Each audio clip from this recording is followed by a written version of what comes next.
Hi guys, welcome back on my YouTube channel अपनी English by Sharad Dixit. This is a platform for all Hindi speaking students to improve your knowledge. आज के इस video में काफ़ी interesting facts बताने वाला हूं मैं आपको, जिसमें आप प्रीपोजिशंस के बाद वर्ब की आईएनजी फॉर्म का यूज़ कैसे करेंगे और उनके क्या क्या डिफरेंट मीनिंग्स आएंगे और कैसे इनका यूज़ किया जाता है. ये सारी इन्फॉर्मेशन, ये सारी जानकारी आज आपको इस वीडियो में मिलने वाली है. So let's watch this video. देखिए, while plus V I N G, for, by, without, with, in, on, before, after, any other, कोई भी प्रीपोजिशन जिसके बाद वर्ब की आईएनजी फॉर्म का यूज होता है तो वो किन मीनिंग्स में यूज किए जाते हैं, उनके फैक्ट्स कैसे होते हैं, किन पोजीशंस में यूज किए जाते हैं, ये सारी जानकारियां आज आपको इस वीडियो में मिलने वाली हैं. सो इस वीडियो को एंड तक जरूर देखें और अपने नॉलेज को इम्प्रूव करें. ये एक एडवांस लेवल की जानकारी है जो आपके पास ज़रूर होनी चाहिए. विदाउट इट आप इंग्लिश स्पीकिंग में और अच्छी राइटिंग में आप फेल होते जाएंगे. इट मीन्स आप ऐसा पॉसिबली अच्छा नहीं कर पाएंगे. देखिए, वाइल प्लस आईएनजी का मतलब होता है के वक्त या के दौरान. इनका मीनिंग कहाँ पे आएगा? मीन्स अगर हम कोई काम किसी के साथ कर रहे हैं, means to work with together, दो काम एक साथ किए जा रहे हैं, तो हम वाइल प्लस वर्ब के आईएनजी फॉर्म का यूज़ करते हैं के वक्त या के दौरान के लिए. जैसे हम टीवी देखते देखते खाना खाते हैं या हम बात करते करते हंसते हैं, ऐसे सिचुएशंस में. देखिए, खाना खाते वक्त बात मत करो, ये सेंटेंस है. मतलब खाना खाने के दौरान या खाना खाने के वक्त बात मत करो, ऐसा हम लोग के एल्डर्स हम लोग को बताते हैं. तो खाना खाने के वक्त बात मत करो, ये एक इम्परेटिव टाइप का सेंटेंस है जिसमें इम्परेटिव के अकॉर्डिंग ही बनाना है. तो डोंट टॉक, देखिए, डोंट टॉक वाइल ईटिंग, ये सेंटेंस वाइल लगाने के बाद आप वर्ब के आईएनजी फॉर्म का यूज कर लेंगे तो टू वर्ब्स कनेक्ट कर जाएंगी और बहुत इजीली आप इस सेंटेंस को फ्रेम कर पाएंगे. डोंट टॉक वाइल ईटिंग मतलब किसी काम के दौरान अगर हम कोई दूसरा काम करते हैं तो इन सिचुएशंस में हम वाइल प्लस आईएनजी फॉर्म का प्रयोग करते हैं. दैट्स क्लियर, वेरी इजी, बहुत इजी कॉन्सेप्ट है. प्लीज़ लाइक पर जरूर प्रेस कर लें, लाइक कर लें चैनल को, और इस वीडियो को जरूर लाइक करें, अपने फ्रेंड्स में शेयर करें और चैनल को सब्सक्राइब भी कर लें अगर आप चैनल पर मेरे नए हैं.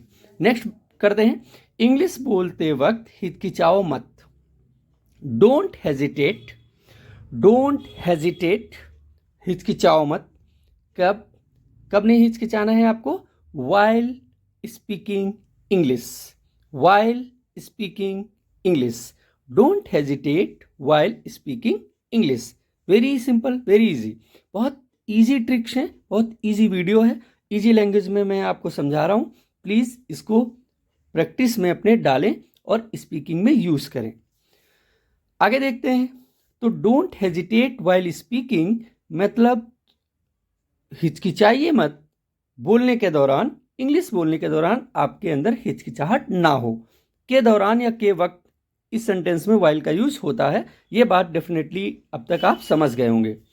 सोते वक्त बड़बड़ मत करो मतलब सोने के दौरान बड़बड़ मत करो. अब इस सेंटेंस को हम कैसे बनाएंगे? प्लीज़ आप इसको बनाएं और मेरे कमेंट सेक्शन में इसका आंसर पोस्ट करें और इसमें कमेंट करें मेरे में. मैं बताऊंगा कि राइट है या रॉन्ग है. अगर आपका आंसर राइट होता है तो अप्रिशिएशन, अगर रॉन्ग है तो आप दोबारा इसको करेक्ट कर सकते हैं और करेक्ट सेंटेंस क्या है वो भी मैं आपको कमेंट सेक्शन में बताऊंगा. अब बात करेंगे हम नेक्स्ट दूसरे प्रीपोजिशन की, जिसके साथ आईएनजी फॉर्म ऑफ वर्ब का यूज़ करेंगे और कैसे उसको हम फ्रेम कर पाएंगे, कैसे उसको बना पाएंगे, वो हम देखते हैं अपने नेक्स्ट स्लाइड्स में. अब हमारी जो स्लाइड है वो क्या है? फॉर प्लस वर्ब की आईएनजी फॉर्म. इट मीन्स इसका यूज होता है के लिए. मीन्स किसी उद्देश्य के लिए, किसी काम के लिए, किसी मकसद के लिए अगर हम, तो फॉर का और आईएनजी फॉर्म का यूज जो होता है, फॉर प्लस वर्ब की आईएनजी फॉर्म, इनका यूज के लिए होता है. किसी मकसद के लिए, किसी उद्देश्य के लिए, किसी टारगेट या एम या गोल के लिए हम जब फॉर प्लस आईएनजी फॉर्म का यूज करते हैं. और टू वर्ब्स इसमें एवरी सेंटेंस में आप देखेंगे कि 2 वर्ब्स आ रही होंगी, टू वर्क एक सेंटेंस में दिए गए हैं।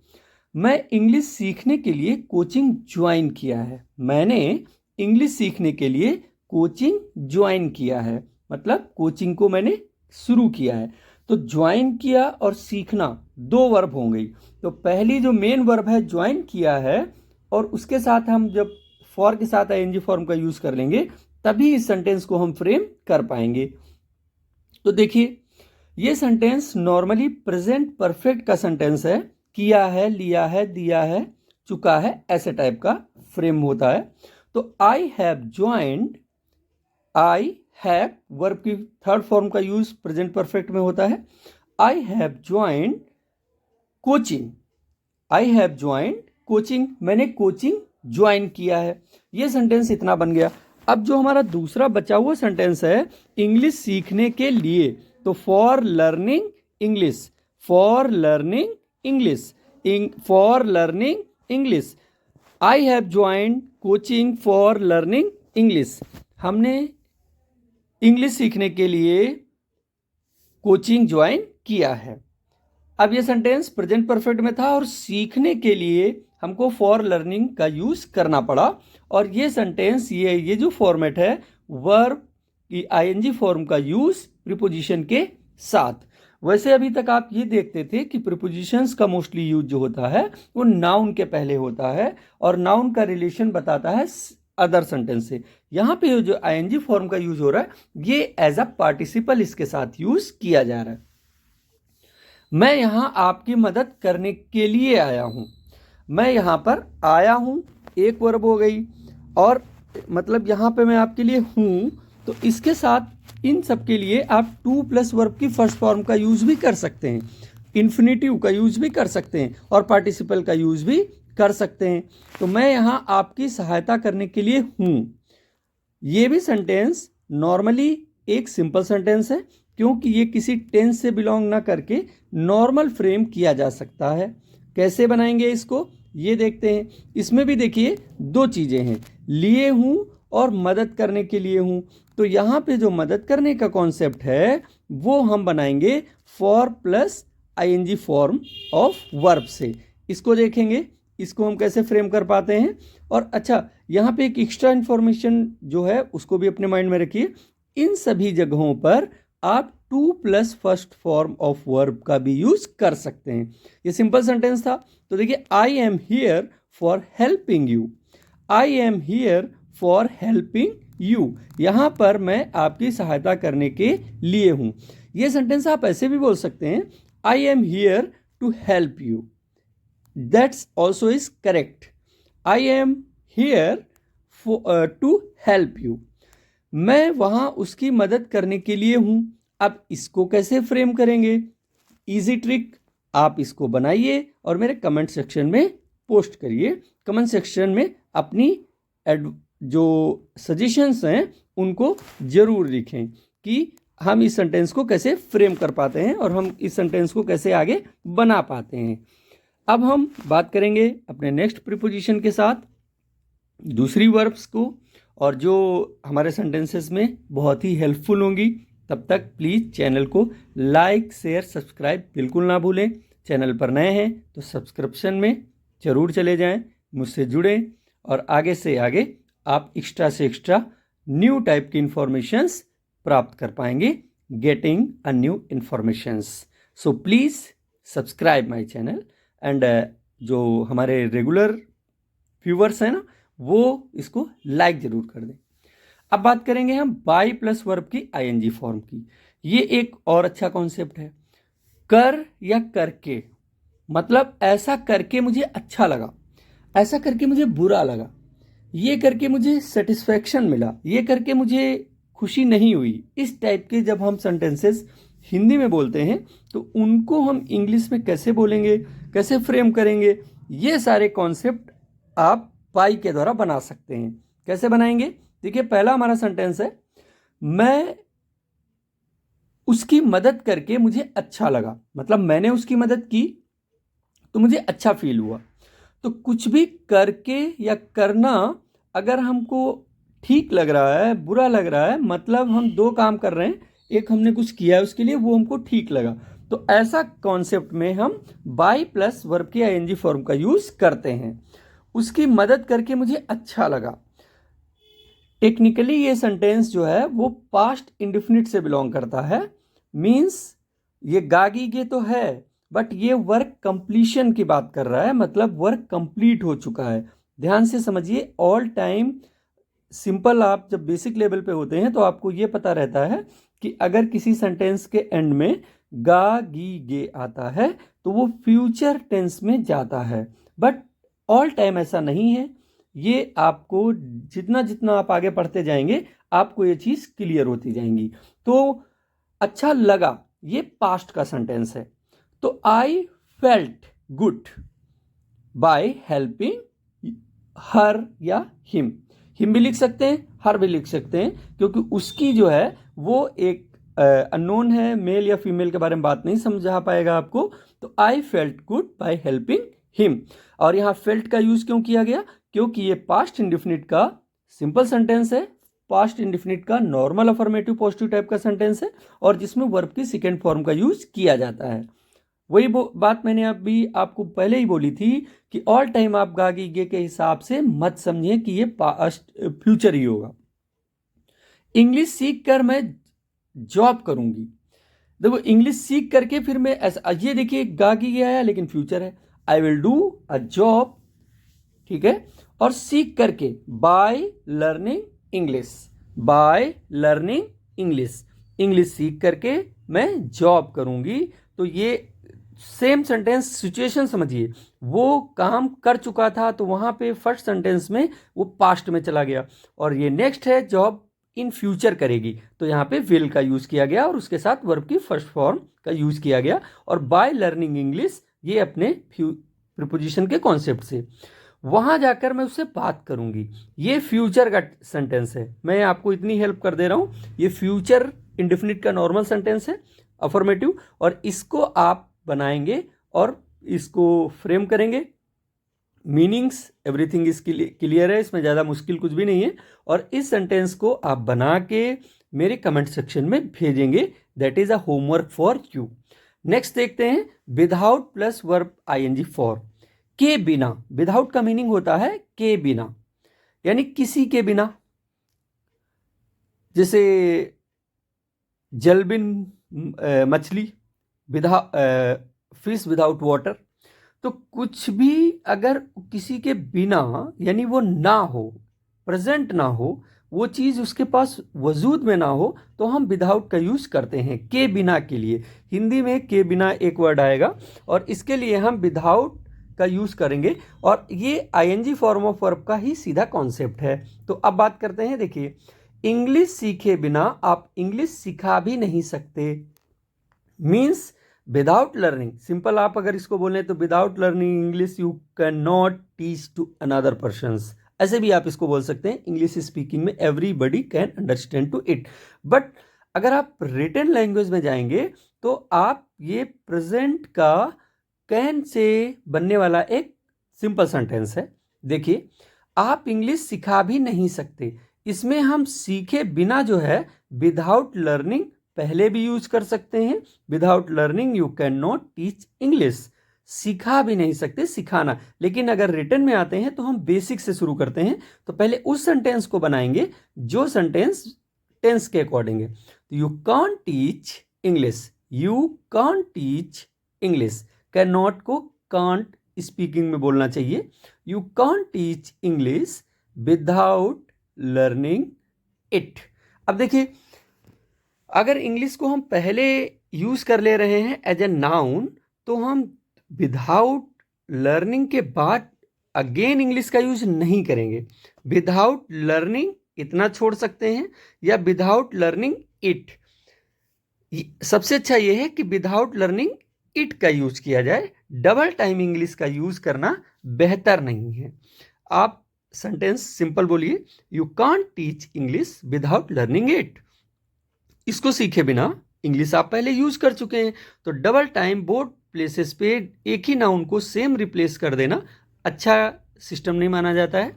आप इसकी जगह एक प्रोनाउन का यूज़ करेंगे और इट का यूज़ कर देंगे, ठीक है। You can't teach English without learning it, simple.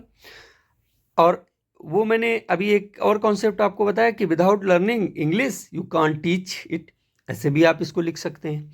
English बोले बिना आप इंग्लिश लिख भी नहीं सकते हो, means you can't right English, you can't right, ये भी एक सिंपल प्रेजेंट का सेंटेंस है।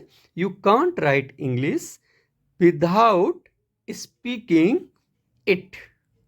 वही चीज इंग्लिश को दोबारा लिख भी सकते हैं, लेकिन ये एक गुड सिस्टम या टेक्निक नहीं है। दोनों टाइम नाउन का यूज नहीं किया जाता है, एक ही सेंटेंस में सेम नाउन को रिपीट नहीं किया जाता है, प्रोनाउन का यूज कर लिया जाता है। तो you can't right English without speaking it. अब क्या है, इंग्लिश सीखे बिना आप नौकरी भी नहीं कर सकते। ये just homework for you, please do it and send in my comment box, okay? It is all things for you help when you practice it. If you don't practice, will never can learn English. कभी भी नहीं सीख पाओगे, कभी सीख ही नहीं सकते। तो प्रैक्टिस बहुत जरूरी है। अब बात करते हैं अपने विद से। विदाउट मतलब के बिना, और विद मतलब उसके साथ। देखिए जस्ट अपोजिट वर्ड है विदाउट और विद। तो विद और वर्ब के आईएनजी फॉर्म विद का यूज किया जाता है किसी के साथ होने में। इंग्लिश सीखने के साथ आप इंग्लिश सिखा भी सकते हैं। आप ऐसा इंग्लिश सीख भी सकते हैं और दूसरों को सिखा भी सकते हैं। यू कैन टीच, देखिए ये पॉजिटिव वर्ड आ गया, वहां पे नेगेटिव था, यू कांट बोल रहा था। तो यू कैन टीच इंग्लिश, आप इंग्लिश सिखा सकते हैं विद लर्निंग इंग्लिश और या इट, दोनों में से आप इंग्लिश डबल टाइम रिपीटेड, ये बात मैं बहुत बार अभी एक्सप्लेन कर चुका हूं, तो उस पर ज़्यादा बात नहीं करते हैं। You can teach English with learning English, okay. You can teach English with learning it.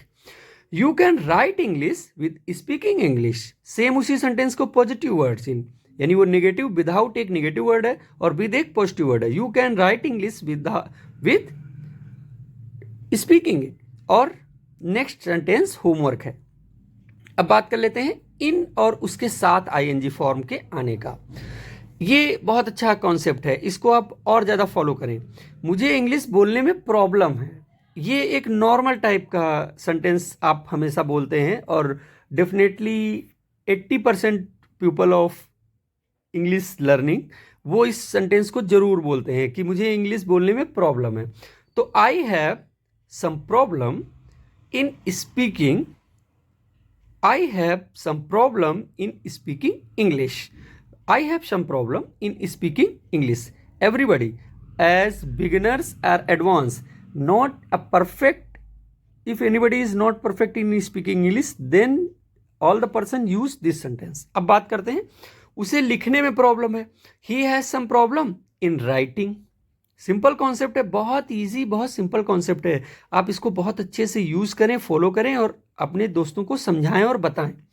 मुझे इंग्लिश समझाने में प्रॉब्लम है, इस सेंटेंस को आप कैसे बनाएंगे मेरे कमेंट बॉक्स में लिख के भेजेंगे। बिफोर प्लस आईएनजी फॉर्म, यानी बिफोर का मीनिंग होता है के पहले। बिफोर का मीनिंग होता है के पहले। बिफोर जो होता है वो एक टाइम का सिंबल है, किसी वक्त के पहले या किसी बात या किसी काम से पहले। तो कैसे देखेंगे, पढ़ने से के पहले मैं खेल रही थी, अभी मैं पढ़ रही हूं, इससे पहले मैं खेल रही थी, या पढ़ने के पहले मैं खेल रहा था, दोनों सेम सेंटेंस है। तो आई वॉज प्लेइंग, मैं खेल रहा था, ये पास्ट कॉन्टिन्यूअस का एक नॉर्मल सेंटेंस है, सिंपल। आई वॉज प्लेइंग, मैं खेल रहा था, बिफोर स्टडीइंग, बिफोर स्टडीइंग। देखिए इसमें कॉन्टिन्यूअस का है तो पहली वाली वर्ब है वो आईएनजी फॉर्म टेंस के अकॉर्डिंग है, और ये अपना बिफोर प्लस आईएनजी फॉर्म का कॉन्सेप्ट है। अगला है, मैं यहां आने से पहले राम से मिला, ये पास्ट इंडिफिनिट का सेंटेंस है। मीट का second form, I met Ram before coming here. I met Ram before coming here, यहां आने से पहले मैं राम से मिला। ओके नेक्स्ट देखिए, मैं वहां जाने से पहले एक काम करूंगा, ये फ्यूचर का टेंस का सेंटेंस है, प्लीज इसको बना के मेरे कमेंट सेक्शन में भेजेंगे। आफ्टर प्लस वर्ब की आईएनजी फॉर्म का आफ्टर का यूज बिफोर के जस्ट अपोजिट यानी के बाद के लिए होता है। वाक्यों को बनाने के बाद आप इंग्लिश सीख जाओगे। अगर आप कोई इंग्लिश बनाते हो तो सीखोगे। तो you will learn English after making sentences. You will learn बहुत सिंपल कॉन्सेप्ट है, बहुत अच्छा भी है, प्लीज इसको फॉलो करें। You will learn English after making sentences. जब आप सिंपल छोटे छोटे सेंटेंस बनाएंगे तभी तो इंग्लिश सीख पाएंगे। और गॉड गिफ्टेड आप सोचें कि नेचुरली, देखिए इंडियंस हिंदी मीडियम इन सब में प्रॉब्लम रहती हैं, बट छोटे सेंटेंस बनाइए आप सीख जाएंगे। फिर क्या है, यहाँ आने के बाद मुझसे मिलना, मीट मी, ये इंपरेटिव सेंटेंस है। Meet me after coming here, यानी ये नॉर्मल इंपरेटिव टाइप का सेंटेंस है, इसमें कुछ भी मुश्किल नहीं है। वहां जाने के बाद मुझे भूलना मत, कहीं जाना प्लीज, और आप कहीं भी दुनिया में जाएं मेरे चैनल को साथ में रखें और मुझे भूलें नहीं। I am always with you, वहां जाने के बाद मुझे भूलना मत। तो ऐसा सेंटेंस इसको बनाएं प्लीज, और इसको मेरे कमेंट सेक्शन में भेजें, प्रैक्टिस करें, मुझसे और इन्फॉर्मेशंस लें। इन दिनों मैं ज़्यादा वीडियोस नहीं बना पा रहा था, something has a problem, but now I will continue and try to continue that I will always with you. Please मेरे चैनल को ज़्यादा से ज़्यादा प्रमोट करें, लाइक शेयर सब्सक्राइब जरूर करते रहें, okay, and learn more. Without it you can not learn English. जय Hind, Vande Mataram, best of luck.